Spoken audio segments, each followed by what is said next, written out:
De Dios.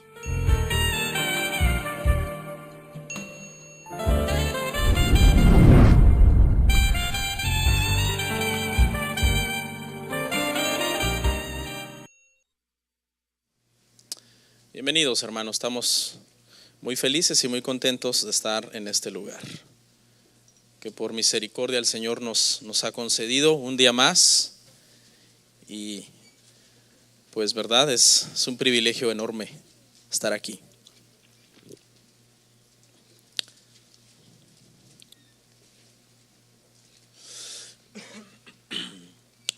Isaías 55, hermanos, verso 8 y 9. Si no tiene Biblia, ahí está en la pantalla, puede leerlo con nosotros. ¿Lo encontramos? Bueno, vamos a leer. Dice la palabra así: porque mis pensamientos no son vuestros pensamientos, ni vuestros caminos mis caminos, dijo Jehová.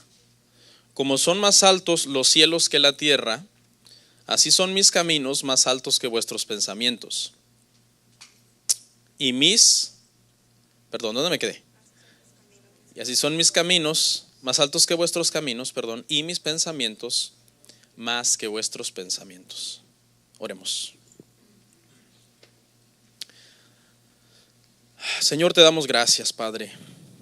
Privilegio poder hablar tu palabra, poder estudiarla juntos con toda la congregación que se ha dado cita en este día, Padre. Un día maravilloso, un día hermoso. Padre, te pido que yo pueda ser quitado de en medio para que tú puedas hablar al corazón de tus hijos. A ti te ha placido poner, Señor, tus tesoros en vasos de barro para que la gloria sea tuya. Y nosotros, Padre, los que traemos el mensaje, somos solamente mandaderos, por decirlo así. Traemos un mensaje, pero el mensaje no es nuestro, el mensaje es tuyo. Y necesitamos, pues, Padre, que la gracia de tu Espíritu Santo esté en cada corazón para poder guiar a mis hermanos a la iluminación, Señor, de tu palabra. Amén. ¿Pueden sentarse, hermanos?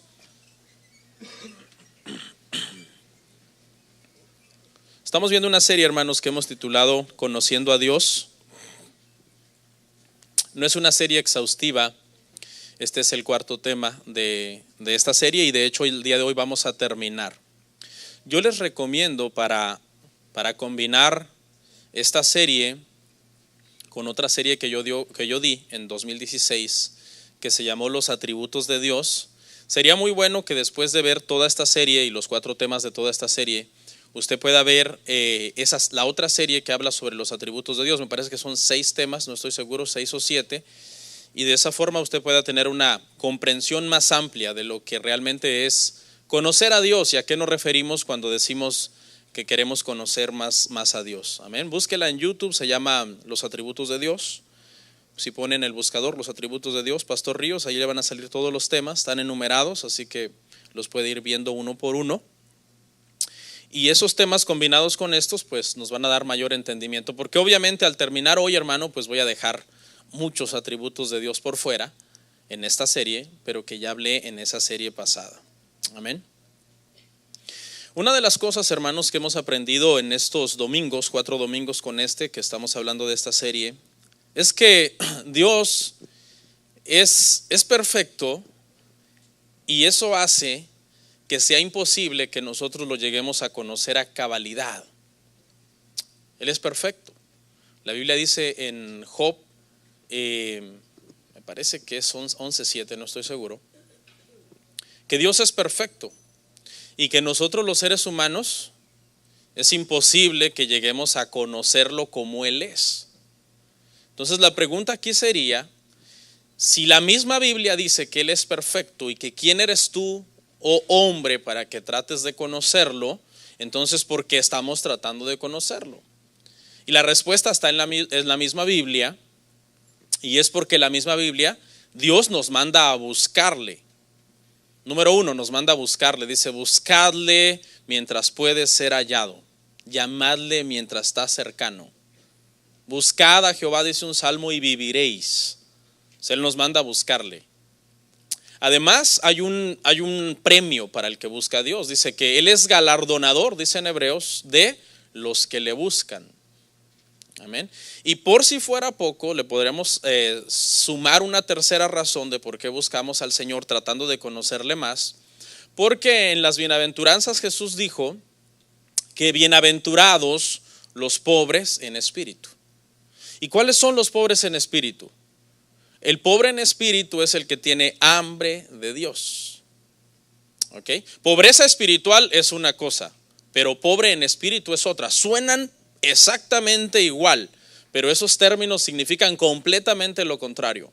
Pobreza espiritual es un cristiano que no anda bien espiritualmente, pero un pobre espiritual es el que anhela y desea más de Dios. Siempre está leyendo la escritura, buscando el rostro del Señor en oración, congregándose, sirviendo, porque Él quiere estar más cerca y más en comunión con el Señor. Entonces hay tres razones. Mientras que Job nos dice que Él es perfecto y que es imposible que nosotros lo lleguemos a conocer, obviamente, porque nosotros somos limitados, la misma Biblia no nos dice que no tratemos de conocerle, nos dice que no vamos a poder llegar a conocerle tal como Él es, pero al mismo tiempo nos anima y nos dice: búsquenle mientras puede ser hallado. Él es galardonador de los que le buscan y Él está con los que son pobres en espíritu y tienen hambre de Él.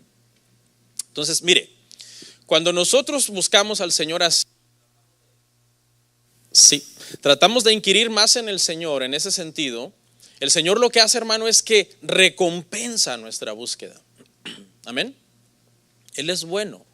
Él no te va a ver a ti buscándole y te va a dejar abandonado. Puede hacerlo porque Él es soberano para probar tu fe y para ver cómo reaccionas cuando tú no estás sintiéndolo, porque nos dejamos mucho llevar por sentires, somos seres humanos, pero nunca lo va a hacer totalmente. Es algo así como cuando un niño de 2, 3 años que apenas empieza a dar sus primeros pasos, está tratando de alcanzar a su padre en el parque, y entonces este niño que apenas puede dar unos pasos empieza a corretear a su padre. Y su padre pues no necesita mucho esfuerzo para escaparse de él, porque pues es un adulto. Y entonces pues nunca lo va a alcanzar, ¿no? Hablando en términos humanos. Pero llega un momento en que el padre ve al hijo y ve ese anhelo tan grande del hijo de asirse del padre y de alcanzarlo, que entonces ya no es el hijo tratando de alcanzar al padre, sino que ahora es el padre el que sale en una carrera a ver al hijo y a levantarlo en brazos y a jugar con él y a estar bien con él, a reírse, etcétera. Es más o menos así.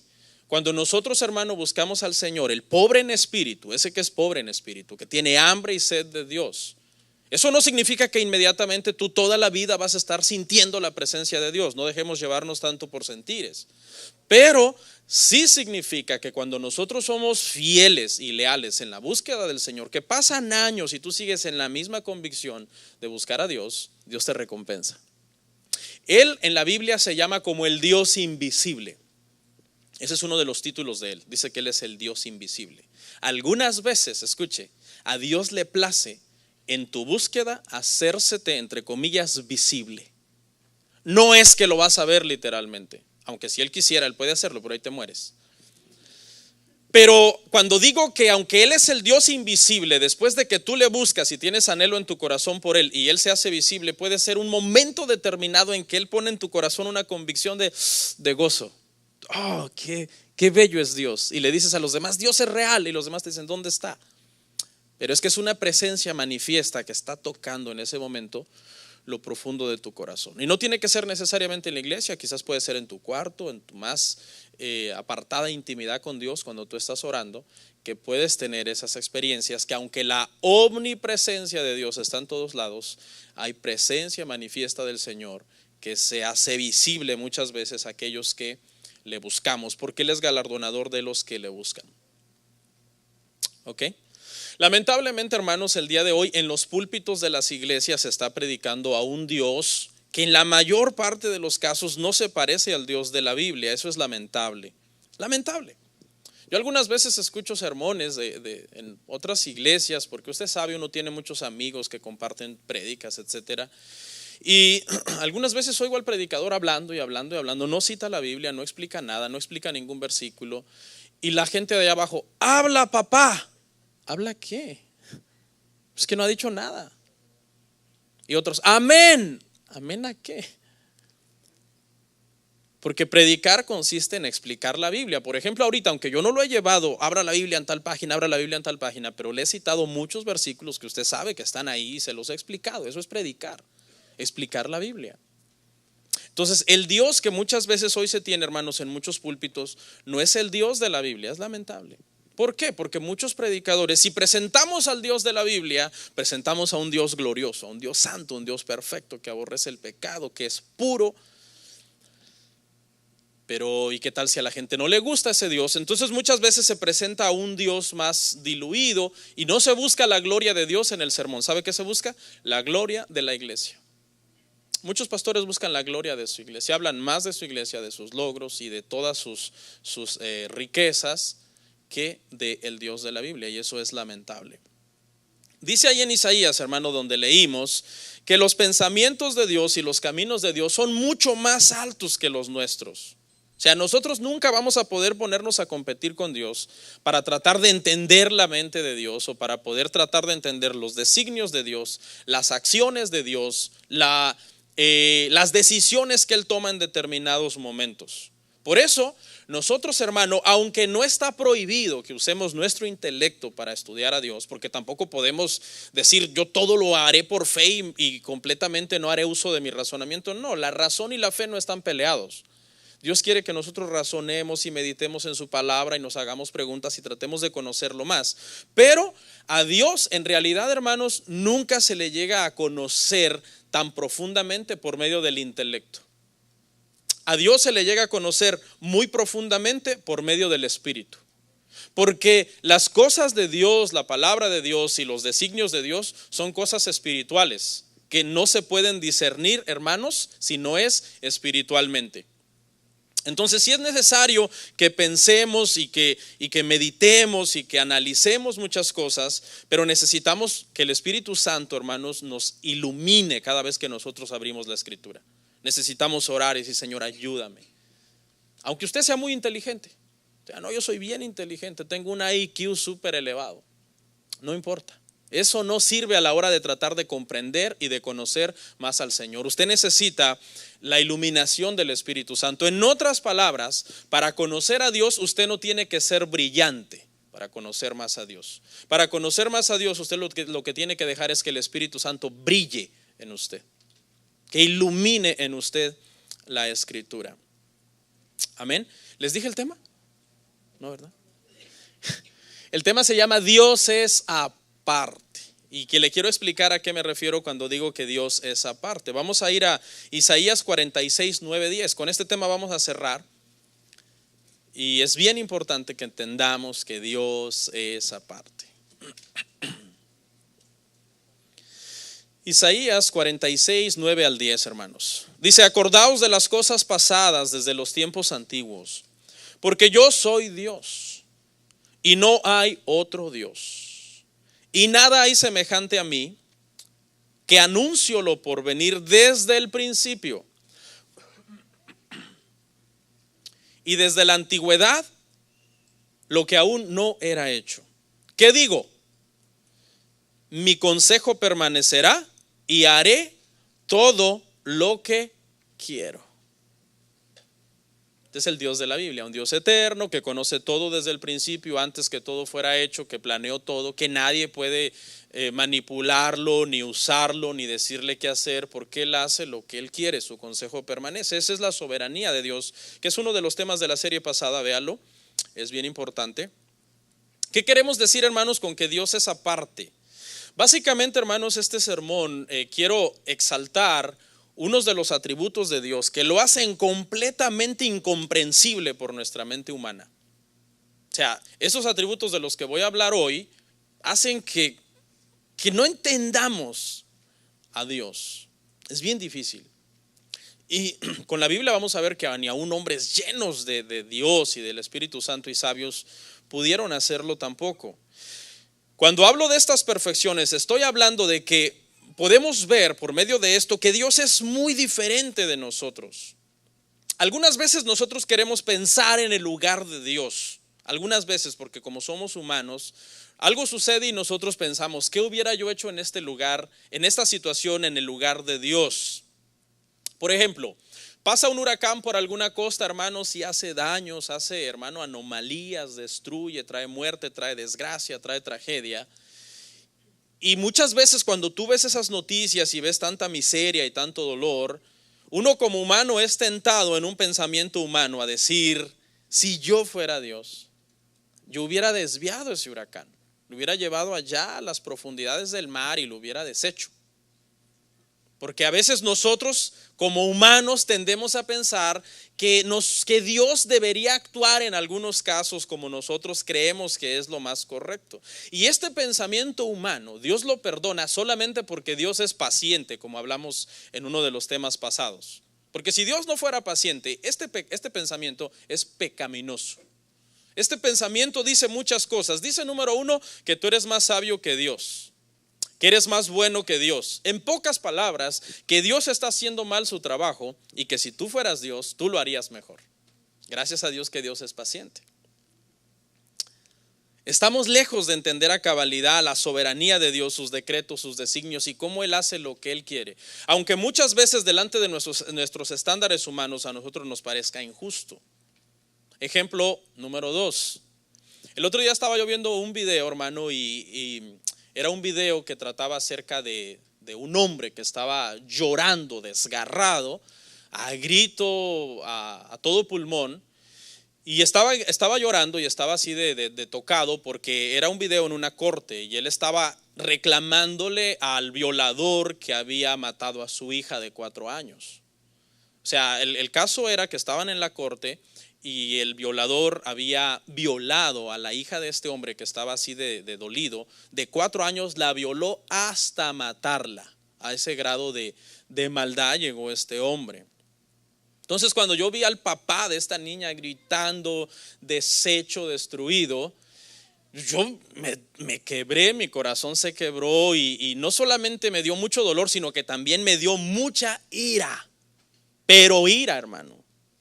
Y en voz alta yo hice una expresión casi instintiva, casi sin medir el tono de mi voz y dije: este hombre es un animal. Y luego, quizás ya no en voz alta, pero lo pensé. La frase que siguió fue, y me da pena decirlo, pero es la verdad, la frase que siguió fue: es un maldito. Ya no lo grité como la segunda, pero la pensé y sentí claramente cómo eso fluyó de dentro de mí como por parte de mi naturaleza humana. Inmediatamente, hermanos, el Espíritu Santo me reprendió. Inmediatamente, conforme acababa de decir esa palabra, es un maldito, el Espíritu Santo me reprendió y me hizo ver que yo estaba maldiciendo a un hombre hecho a imagen y semejanza de Dios. Y yo quise negociar con el Espíritu Santo, pero es que lo que hizo, ¿cómo es posible? O sea, si en ese momento, hermano, yo hubiera sido Dios, que es una mera suposición humana desde este lado de la eternidad, ese hombre, hermano, hubiera muerto fulminado por mi palabra y hubiera ido directamente al infierno por mi intención y mi odio que en ese momento nació en mi corazón hacia él. Pero ¿qué cree? Dios no es como yo. Dios le sigue dando vida a ese hombre. Está vivo. Todos los días Dios le da oxígeno, le da salud. ¿Por qué? Y ahí es donde tú te preguntas, ¿por qué Dios no trae inmediatamente un juicio que lo ejecute inmediatamente a este hombre? ¿Sabe por qué? Porque Dios, hermanos, es muy diferente de nosotros. Nosotros muchas veces queremos juzgar a Dios y queremos juzgar que nosotros haríamos mejor las cosas que Dios. Gracias que Dios hace las cosas diferentes de nosotros, hermano. Gracias. Porque si Él fuera, hermano, como nosotros, este mundo sería un caos. Porque, hermano, nosotros muchas veces no podemos ni ordenar nuestra vida. No puedes ni ordenar tu matrimonio, ni ordenar tus hijos, ni ordenar tu vida, ni ordenar tu trabajo. Pero muchas veces te atreves a pensar que tú harías mejor trabajo que Dios. Es una incongruencia. Gracias a Dios que Dios hace las cosas diferentes a ti, porque Él es aparte, Él es diferente de ti y de mí. Si Él las hiciera como tú y como yo, este mundo sería un caos. Entonces, aunque muchas veces, hermano, nosotros no entendemos lo que Dios hace, en realidad debemos darle gracias que Él hace lo que Él hace y decir: Señor, yo no las entiendo, pero yo sé que todo lo que tú haces es perfecto. porque tú eres perfecto. Vamos a ver Daniel 4:35. A Dios nadie le dice qué hacer. Hay gente que cree que puede ordenarle a Dios. Eso es un error. Todos los habitantes de la tierra son considerados como nada. Y Él hace según la voluntad del ejército del cielo y en los habitantes de la tierra. En el ejército del cielo y en los habitantes de la tierra. Escucha esta parte final. Y no hay quien detenga su mano y le diga, ¿qué haces? ¿Te has escuchado que gente cree que le puede dar órdenes a Dios? Eso es completamente fuera de lugar. Dice que Él gobierna los ejércitos del cielo, refiriéndose a todas las estrellas, y gobierna sobre todos los habitantes de la tierra, y no hay nadie que detenga su mano ni esté cuestionándolo. Nosotros muchas veces desafiamos el poder de Dios tratando de cuestionar lo que Él hace, y gracias que Él es paciente, porque si no, hermano, nosotros mereceríamos un juicio inmediato. ¿Ok? Vamos a entrar, hermano, a ver los atributos de los que vamos a hablar el día de hoy. Yo les llamé omniatributos. Yo creo que para muchos es la primera vez que oyen esa palabra, y en la realidad es la primera vez que yo también la oigo, porque yo la inventé. Y es que estaba buscando una palabra que describiera estos tres atributos de los que voy a hablar. Entonces dije, bueno, ¿por qué no los llamamos los omniatributos de Dios? Obviamente no estoy añadiendo a la Biblia, es un mero pensamiento mío, pero me refiero a cuáles. Ya usted que sabe a qué atributos me refiero, son tres. Ayúdeme. Omnipotencia, la omnisciencia y omnipresencia. De esos tres atributos es de lo que estaremos hablando a continuación. Y el primero del que vamos a hablar, hermanos, es la omnisciencia. Todos estos atributos, si usted se da cuenta, comienzan con un prefijo griego que es el prefijo omni. ¿Ok? El prefijo omni. Y este prefijo significa todo. Todo es lo que significa. ¿Ok? Por ejemplo, omnívoro. Algunas palabras, por decirlo así, que llevan este prefijo. Omnívoro. Omnibus. Omnidireccional. Todas estas palabras se refieren a algo que es todo. Por ejemplo, omnívoro es un ser vivo que puede comer tanto del reino animal como del reino vegetal. Okay. Yo soy omnívoro, en otras palabras, como de todo. Okay. Omnibus, un transporte de pasajero para que todo tipo de personas, de todo tipo de gente pueda abordarlo y transportarse. Y esta palabra omnidireccional se refiere a algo que puede mandar una señal en diferentes direcciones. A veces por lo general se aplica para una antena o algo así. Entonces, ¿qué queremos decir cuando decimos omnisciencia? Queremos decir que este atributo habla de que Dios lo sabe todo. Omni, todo, y ciencia, que es la palabra griega conocimiento, nomos, conocimiento. Entonces Dios es omnisciente, Dios lo sabe todo. ¿Y de dónde sacó eso, pastor? De la Biblia. Salmo 139, verso 1.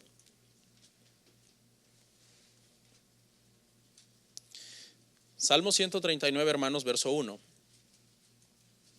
Vamos a leer hasta el 6. Dice: Oh Jehová, tú me has examinado y conocido. Tú has conocido mi sentarme y mi levantarme. Has entendido desde lejos mis pensamientos. Has escudriñado mi andar y mi reposo. Y todos mis caminos te son conocidos. Pues aún no está la palabra en mi lengua, y he aquí, oh Jehová, tú la sabes toda. Detrás y delante me rodeaste, y sobre mí pusiste tu mano. Tal conocimiento es demasiado maravilloso para mí. Alto es, no lo puedo comprender. Este salmo es maravilloso. Salmo 39. ¿Estamos ahí en la misma página? Es maravilloso. Tiene 24 versículos y los primeros 18 versículos hablan de los tres omniatributos de Dios. Así que cuando leemos del 1 al 6 vamos a hablar de la omnisciencia, cuando hablemos del 7 al 12 vamos a hablar del atributo que sigue, y cuando hablemos del 13 al 18 vamos a hablar del último atributo. Cada atributo contenido en 6 versículos. Solamente Dios puede acomodar algo así tan maravilloso, el Espíritu Santo, ¿no? Y ya la última parte, los últimos 6 del 19 al 24 es una alabanza de David a Dios precisamente por estos atributos que Él tiene. Y vamos a empezar ahí hablando de que Dios lo sabe todo. Dice David: tú me has examinado. Me has examinado. Y está hablando obviamente de que Dios sabe todo sobre él. No hay una cosa pequeña que Dios no sepa sobre David. Conoce aún sus pensamientos más íntimos. Los pensamientos más íntimos, aquellos que quizás todavía no han llegado a ser pensamientos, que todavía están en un proceso de elaboración. Y esos pensamientos, cuando llegan a la mente, todavía no son palabras, y Dios ya conoce esas palabras antes de que Él las pueda decir. Y David se queda maravillado. La expresión que usa ahí, estoy maravillado. Entonces, si David estaba maravillado, pues imagínese usted y yo. David fue un escritor de la Biblia, un hombre ungido, un profeta del Señor. Me has examinado, conocía todo sobre él. Dice, me rodeaste por delante, me rodeaste por detrás. Conocía, dice, cómo se levantaba por las mañanas. Conocía cómo David descansaba cuando él estaba cansado. Su hablar, las intenciones de su corazón. Aquí está hablando de Jehová el Padre. Pero usted se acuerda que Jesús tenía exactamente este atributo de omnisciencia al conocer el pensamiento de todos los hombres. Dice que él conocía exactamente lo que los demás estaban pensando y no era necesario que ellos comenzaran a decirle lo que ellos pensaban de él, porque él lo conocía. A Dios no se le escapa nada de nosotros, hermano.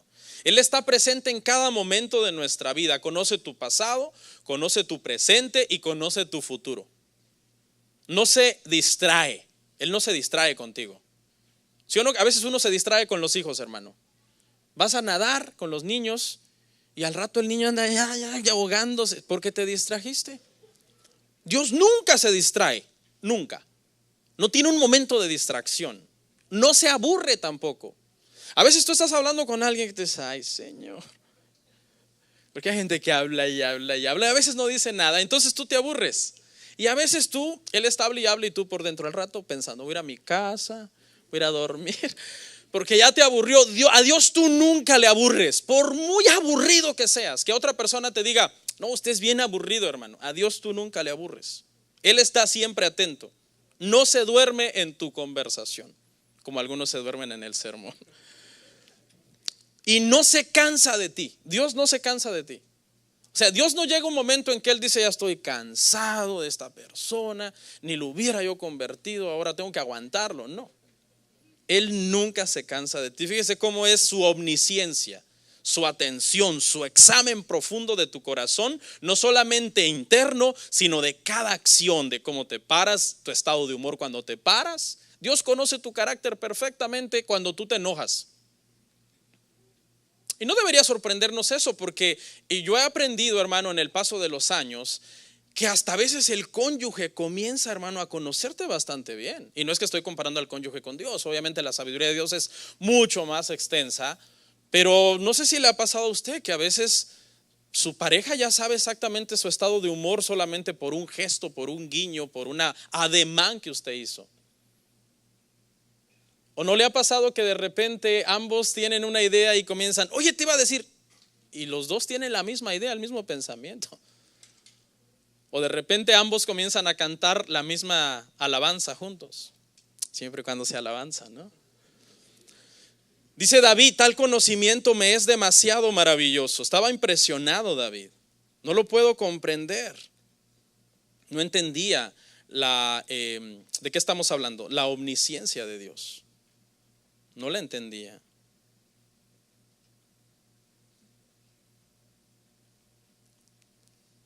¿Por qué Dios sabe todo sobre las personas? Porque Él nos creó, Él nos diseñó, Él nos formó en el vientre de nuestra madre. Él nos dio un propósito a todos y cada uno de nosotros. Y no solamente conoce todo sobre las personas, conoce todo sobre todo lo que está pasando en el mundo. Hechos 4:13. Y no hay cosa creada que no sea manifiesta en su presencia. Antes bien, todas las cosas están desnudas y abiertas a los ojos de aquel a quien tenemos que dar cuenta. Todas las cosas están, dice, ante su presencia, están abiertas, están desnudas y hay que dar cuentas. O sea que esto, hermano, nos lleva a ver que el atributo de la omnisciencia de Dios es una navaja de dos filos, hermano. ¿Por qué? Porque por un lado, en su sabiduría omnisciente, Dios hace que todo obre a bien a los que le amamos, y eso es bueno, eso es un consuelo para nosotros. Pero por otro lado, conoce todas nuestras maldades. Él sabe exactamente cuánto tú le amas. A él no le puedes mentir.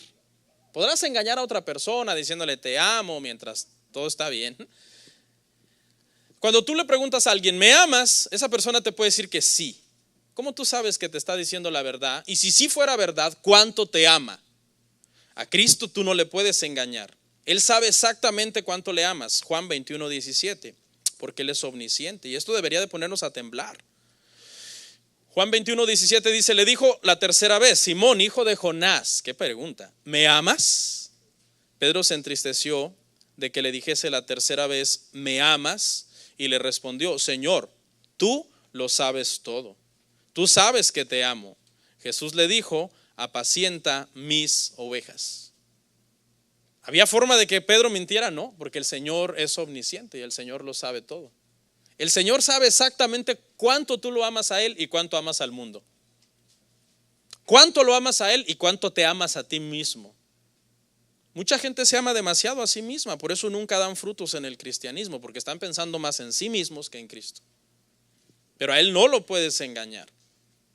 Por eso es que en la parte final del juicio a mucha gente le dirá, apártate de mí, yo no te conozco. O sea, Dios sabe cuánto nosotros le amamos. Por otro lado, también conoce todos nuestros pecados, todos. Fíjese, hermano, que nosotros los seres humanos, escuche, nos da pena que otro ser humano nos conozca una debilidad o un pecado. Por ejemplo, ahorita antes de confesar que a mí se me ocurrió esa palabra, pasó por mi mente pensar maldito, yo dije, quizás no la digo porque los hermanos son bien legalistas. Pero ¿por qué a veces nos preocupa tanto lo que la gente piense de un pecado cuando Dios lo sabe todo? Es más, usted tiene pensamientos mucho más malvados que esos y Dios lo sabe.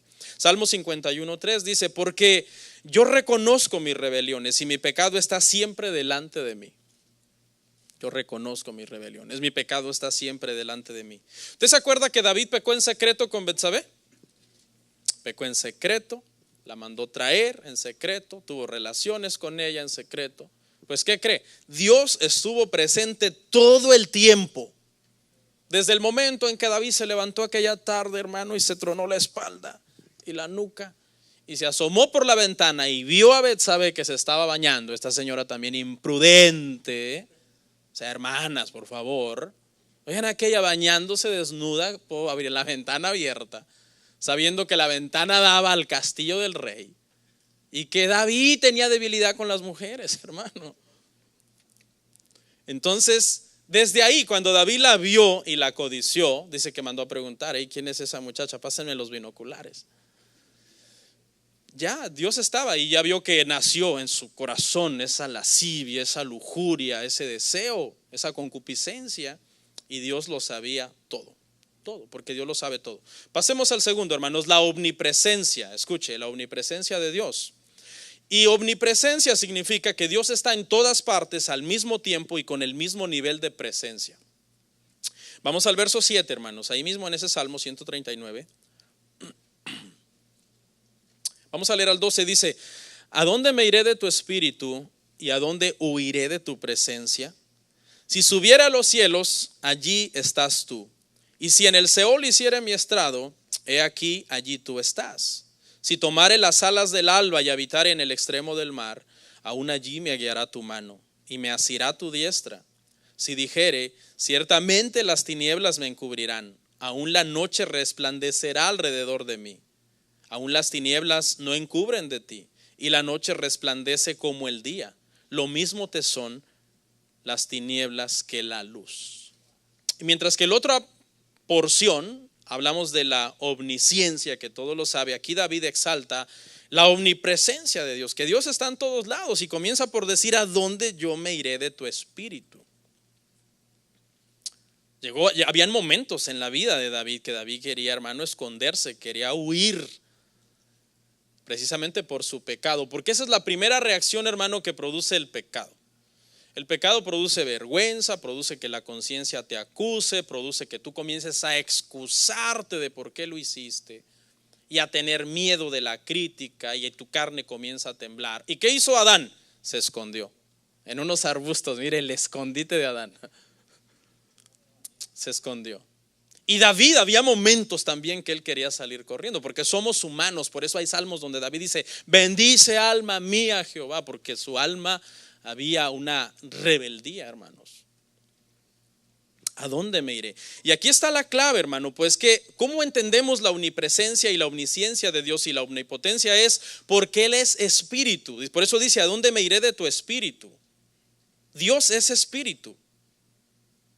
Y como nosotros, escuchen, nuestra humanidad, somos carne, somos humanos, nos cuesta mucho entender esto. ¿Cómo es que actúa un espíritu? ¿Cómo procede un espíritu? No cualquier espíritu. Estamos hablando del Espíritu de Dios. Estamos hablando del Espíritu omnisciente, el Espíritu 3 veces santo, no cualquier espíritu. Él no tiene cuerpo, porque un cuerpo restaría gloria a sus perfecciones. Nosotros fuimos creados a su imagen. ¿En qué sentido? En el sentido que tenemos razonamiento, que tenemos voluntad, que tenemos un espíritu inmortal, pero Él es un espíritu aparte. Nos cuesta mucho entender esto, nos cuesta mucho porque nunca hemos tratado con alguien que no tiene cuerpo. ¿Usted alguna vez ha tratado con alguien que no tiene cuerpo? No. Por eso cuando usted trata de entender a Dios, usted no lo entiende porque Él no es cuerpo, Él no es carne, Él no es sangre, Él no es hombre, Él no es mujer, Él es espíritu. Y ahí es donde nosotros chocamos y ya no nos da más para poder entender a Dios, que es espíritu. Entonces, ¿qué es lo que hacemos? Siempre que pensamos en Dios, ¿lo pensamos en qué? En términos humanos. Siempre que pensamos en Dios, nos lo imaginamos. Es bien difícil que nosotros no nos imaginemos a Dios como una figura humana. Aunque sea una luz, aunque sea algo borroso o difuso, pero siempre viene a nuestra mente una figura humana. Porque esa es nuestra limitación, esa es la dimensión, hasta ahí nos alcanza a nosotros. No podemos llegar más allá. Entonces, escuche, como nosotros estamos en una dimensión humana, la Biblia utilizó muchas veces términos humanos para describir a Dios. Pero eso no significa que Él es humano, sino que el Señor en su sabiduría trató de hablarnos en un lenguaje que nosotros comprendiéramos. Pero Él no tiene manos, como la Biblia dice, físicamente, ni tiene ojos, como la Biblia dice, físicamente. Son solamente palabras tomadas del lenguaje humano para que usted, que es humano, pueda darse una idea sobre Dios. John Calvino dijo que es como un baby talk, que eso es lo que hace Dios. Dios trató, al usar lenguaje humano para describirse a sí mismo, trató de rebajarse a nuestro nivel, como cuando usted le empieza a hacer un baby talk a su bebé y usted le dice: ay, cosita linda, bebé hermoso, precioso. ¿Sí me entiende? ¿Alguna vez usted hizo eso con su bebé? Usted está tratando de ¿qué? De con ese baby talk rebajarse al nivel de su bebé. Y usted cree que el bebé pues le va a entender, pues, o sea, si entienden y aprenden a hablar bien rápido los niños, lo más correcto es hablarles bien clarito, porque son muy inteligentes. Pero en nuestro caso Dios hizo eso. Dios usó un lenguaje de nosotros para describirse a Él, para que nosotros pudiéramos comprender un poco de Él, porque si Él hubiera usado un lenguaje que usted no entiende, usted no hubiera entendido ni el lenguaje y por ende nada de Dios. El rostro de Dios, ¿qué es? El rostro de Dios es su omnipresencia. Los ojos de Dios, su omnisciencia. El brazo y la mano de Dios, su omnipotencia. Sus pies, su poder. Todas esas descripciones de Dios físicas no se refieren a un miembro literal. Perdón que los esté aburriendo a algunos, pero se refiere, hermano, a un atributo de Él que va más allá de una limitación física. Estas cualidades que algunas veces se le atribuyen a Dios como cualidades humanas no deben restarle perfección a Dios. No, es para que nosotros podamos entender quién es Él de una mejor manera. Entonces, como Él es espíritu, le estoy explicando todo esto porque es bien importante que usted entienda por qué Él es omnipresente. ¿Cómo es posible que Él está en todas partes? Es que Él no tiene cuerpo. Si tuviera cuerpo, Él no podría estar en todas partes, sería imposible. Ese cuerpo lo reduciría simplemente a una figura, pero cuanto Él es espíritu, un espíritu incomprensible, eterno, que no tiene principio, que no tiene fin y que habita en todas partes al mismo tiempo y que lo sabe todo al mismo tiempo, es un espíritu que nosotros no llegamos a comprender. Y David sigue diciendo: ¿a dónde huiré de tu presencia? Y comienza a describir algunos lugares remotos y distantes unos de otros. Dice el Seol, que en el contexto está hablando de un hoyo en la tierra, ¿no? Bajar, el lugar de los muertos. David dice, si en el Seol yo me voy a hacer un nido, ahí estás tú. Eso significa que en cualquier parte de la tierra donde se rasque una tumba o se haga un orificio, ahí está Dios.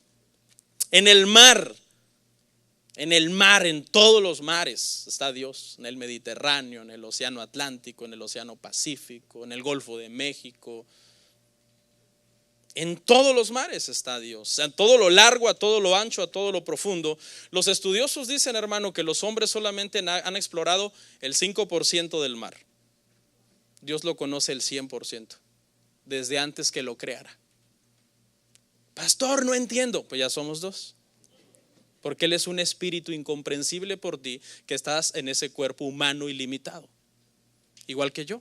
¿Qué más? David dijo, ok, en el Seol estás, en el mar estás, ¿dónde me escondo? Y si me voy al oscurito, dijo David, poniéndolo en palabras nuestras, dice David, y si me escondo en las tinieblas, y aquí resulta que las tinieblas resplandecen alrededor de mí, porque para ti no hay diferencia entre luz y tinieblas. No es que Dios es tinieblas, sino que Dios no necesita lámpara para iluminar las tinieblas. No nos podemos esconder de Dios. Así que jóvenes, aunque apaguen la luz y se metan debajo de unas cobijas gruesísimas a hacer qué cosas con su teléfono, no lo sé, Dios está ahí.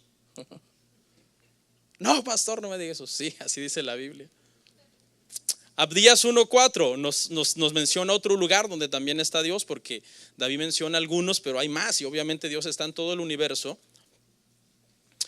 Si te remontares como águila, y aunque entre las estrellas pusieres tu nido, de ahí te derribaré, dice Jehová. Ya David mencionó el Seol, mencionó, hermano, la tierra, los abismos, el mar, las tinieblas, la luz. Y ahora Abdías dice que también Dios está en las estrellas. ¿Y usted sabe cuántas estrellas hay? Hay millones de estrellas. Y en todas está Dios. Y cuando Dios está en una estrella 100% presente, no significa que en otra está en cierto porcentaje ausente. No, ahí también está 100% presente. Imagínese eso, hermano. Bueno, a lo mejor no se lo imagine, no va a ser que empiece a salir humo aquí, hermano.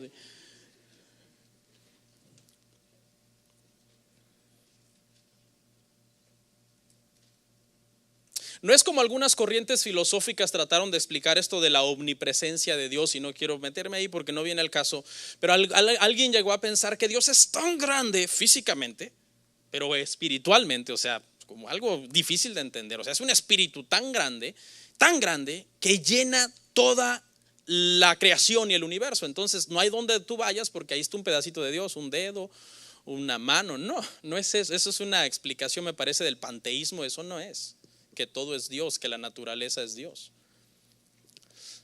No es así. Él es un espíritu que no podemos comprender cómo es posible que lo sabe todo y que está al mismo tiempo en todos los lugares al mismo tiempo.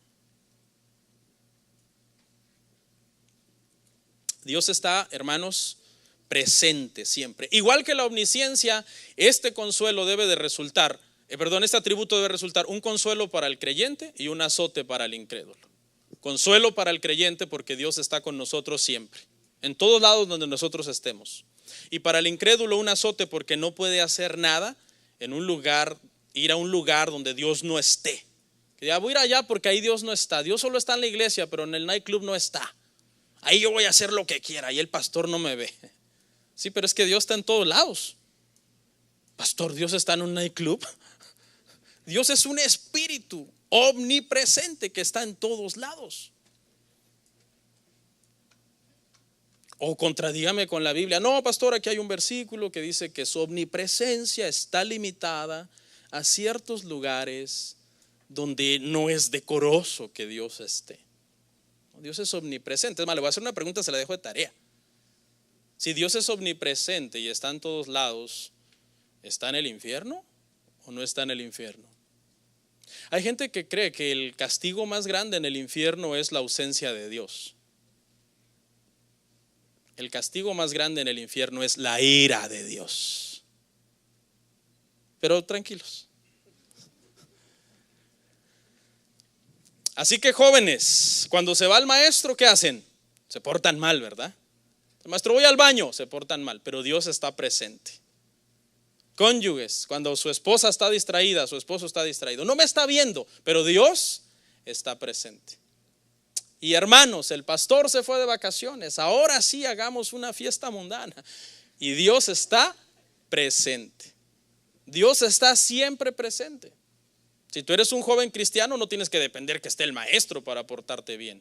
Si tú eres un esposo o esposa cristiana, no tienes que depender que tu cónyuge esté presente para portarte bien. Si eres un hermano, no tienes que depender que el pastor esté presente para portarte bien, porque tú te portas bien para Dios, que está siempre presente. Y no es canción. Y vámonos al tercero, la omnipotencia de Dios.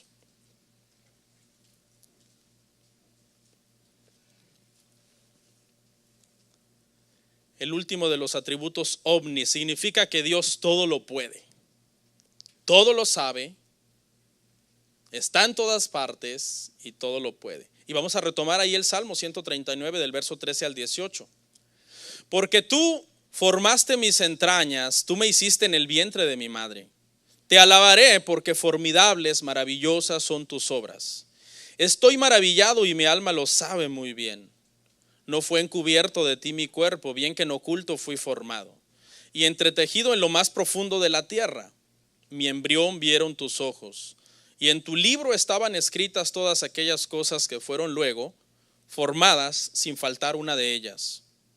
Cuán preciosos me son, oh Dios, tus pensamientos, cuán grande es la suma de ellos. Si los enumero, se multiplican más que la arena. Despierto y aún estoy contigo. Y David sigue hablando de él mismo y ahora habla acerca de la omnipotencia de Dios y del poder que Dios tiene para formar una vida humana desde el embarazo y cómo sostiene. ¿Usted se ha puesto a pensar, hermano? ¿Cómo es posible que estuvimos 9 meses dentro de un vientre? Incómodos, sin ver la luz, en lo sucio. Usted no respiraba por la nariz. ¿Se ha puesto a pensar eso? ¿Usted lo comprende? Yo no lo comprendo. La ciencia te da una explicación, pero yo solamente puedo ver que ahí es un milagro por medio del cual Dios, por medio de su omnipotencia, hace que algo que no tiene sentido se pueda hacer. Dice David otra vez, en los tres atributos David dice esta expresión, estoy maravillado. Los 3 atributos a David lo maravillan y lo expresa una vez más, su asombro. Y aquí en este atributo, hermanos, de la omnipotencia de Dios, quiero hacer una aclaración, porque hay mucha gente que empieza a tentar a Dios y se le empiezan a ocurrir cosas que según ellos son imposibles que Dios haga y por lo tanto no es omnipotente. Y es que la omnipotencia no significa que Dios va a hacer todos los caprichos que a ti se te ocurran para contradecir su omnipotencia, sino que Dios va a hacer todo lo que Él quiera de acuerdo a su carácter, de acuerdo a su naturaleza, de acuerdo a su voluntad. Algunos ateos han inventado el famoso dilema de la roca, no sé si alguien lo ha oído, que para probar la omnipotencia de Dios dicen, ¿puede Dios hacer una roca tan grande, que después no la pueda mover? Ese es un dilema, hay una contradicción en la misma declaración. ¿Por qué? Si puede crear esa roca, es omnipotente porque la puede crear. Pero si la puede crear de tal forma que no la pueda mover, entonces no es omnipotente. ¿Por qué? No la puede mover. Y eso no es así. Dios no hace cosas que van en contra de su naturaleza. La omnipotencia no significa que nosotros vamos a poner a prueba sus virtudes, sus perfecciones, sino que Él hará todo lo que Él quiere, como dice Daniel 4:35. Yo haré todo lo que yo quiera. Hay muchas cosas que Dios no puede hacer. Pastor, entonces no es omnipotente. No, sí es omnipotente, pero no las puede hacer simplemente porque van contra su naturaleza. Por ejemplo, Dios no puede mentir. Entonces no es omnipotente, debería de poder mentir para que pueda todo. No, pero es que eso va contra su naturaleza. Dios no puede morir. Pues no es que es omnipotente. Sí es omnipotente, pero no para hacer lo que a ti se te ocurra y tus dilemas y tus contradicciones. ¿Por qué Dios no crea otro Dios que sea igual que Él? Porque va contra su naturaleza. Entonces, omnipotencia, hermanos, significa que Él tiene todo el poder sobre su creación, que no hay imposible para todos los designios eternos que Él se ha propuesto hacer. Y continúo, dice David, mi embrión vieron tus ojos. Si Dios puede crear un humano, que es uno de los seres más complejos que existen en este planeta, ¿qué habrá imposible para Dios?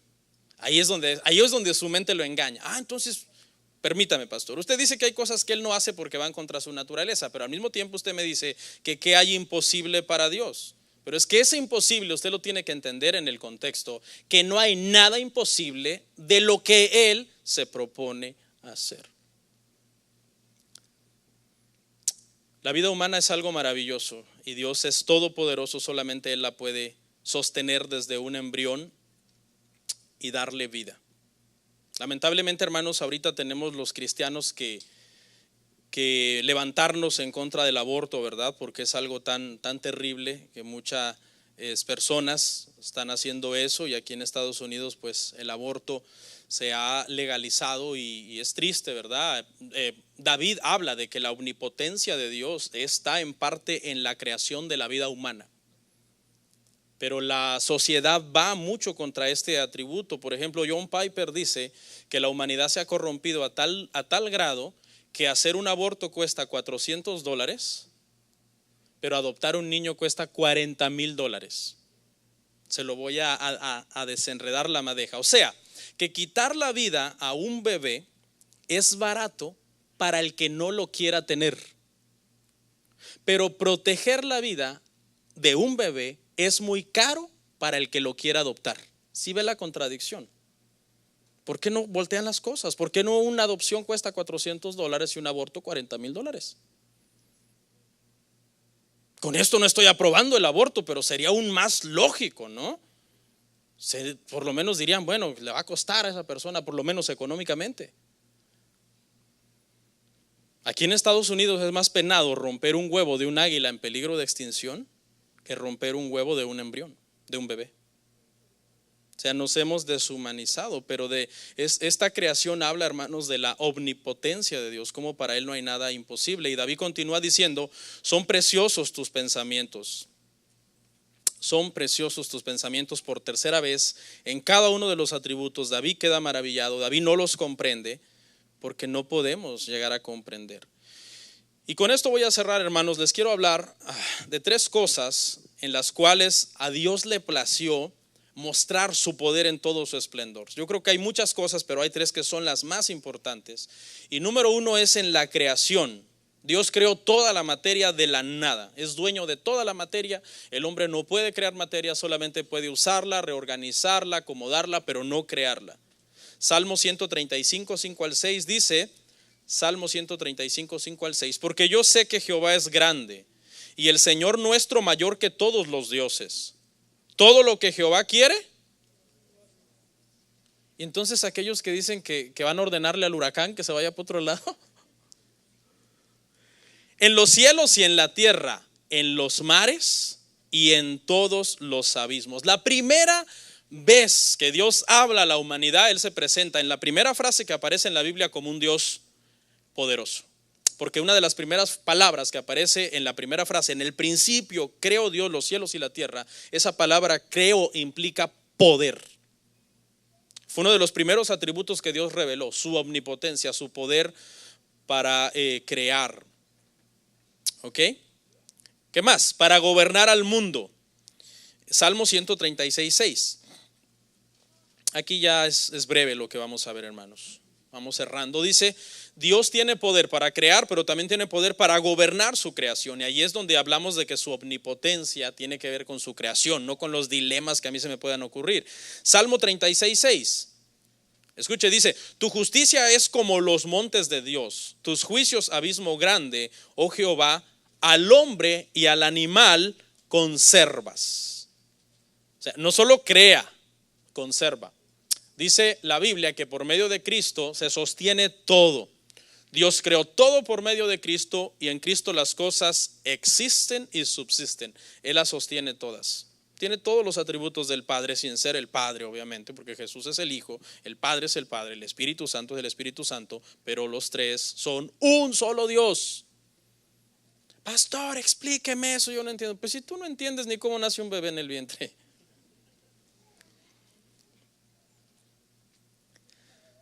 Conserva el Señor, hermano, a sus criaturas. Por eso David dice, todo el que respira, ¿por qué? Porque Él sostiene a esa persona, a esa criatura que está respirando. Cuando una persona, hermano, no alaba a Dios, es un malagradecido. Y no estoy diciendo, como alguna gente lo ha llevado al extremo, que por cada vez que respire, aleluya, gloria a Dios. O sea, tampoco. Pero me estoy refiriendo a un estilo de vida que todo ser humano, por el simple hecho de respirar, debemos ¿qué? Alabar a Dios. Porque aún los animalitos lo hacen. Alaban a su creador. Los cielos cuentan la gloria del Señor. Otro verso, Job 38:11, porque estamos viendo el gobierno de Dios, el gobierno todopoderoso de Dios sobre su creación. Dice, y dije, hasta aquí llegarás y no pasarás adelante. Y ahí para el orgullo de tus olas. Está hablando del mar y de cómo Dios controla el mar.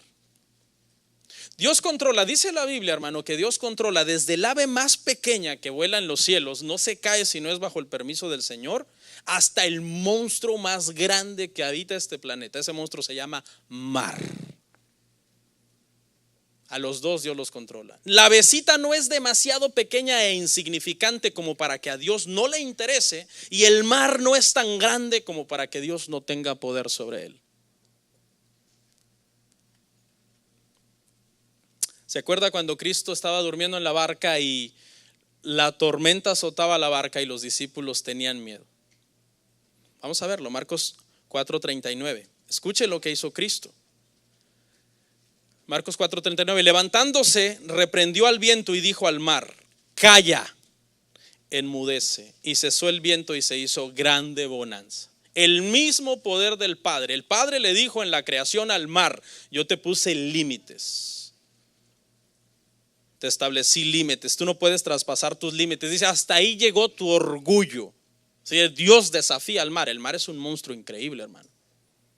Dicen los expertos que cuando hay una tormenta grande en el mar ruge, hermano, de una forma tan tremenda que puede hacer estremecer al hombre más valiente. De hecho, los apóstoles, Pedro era un hombre bravo, hermano, pelo en pecho, bigotón, patilla larga.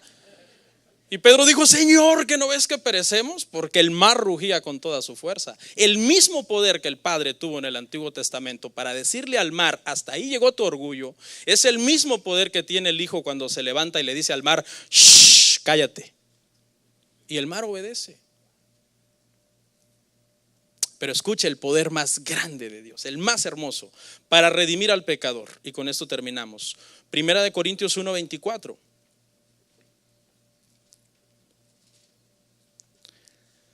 Dios creó y gobierna al mar.